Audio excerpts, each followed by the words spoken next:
If you're not the most kitchen savvy person like me, these sauces will be your new best friend. They honestly take away so much stress for figuring out what to cook, and they really make whatever it is you're cooking taste so good. What I love about these sauces too is they're all non-GMO, they're gluten-free, vegan, keto, dairy-free, no sugar added. Instead, they use dates to naturally sweeten their sauces. Isn't that sick? Also, there's no preservatives, so you'll find them in the refrigerated section for that exact reason. I got mine at Whole Foods, but you can also use their store locator to find at your local grocery store.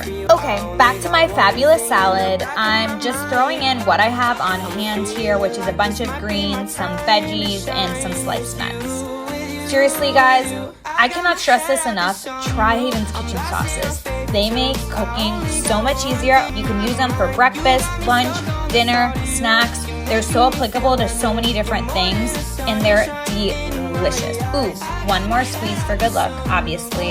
And let's try it. Yum! So good.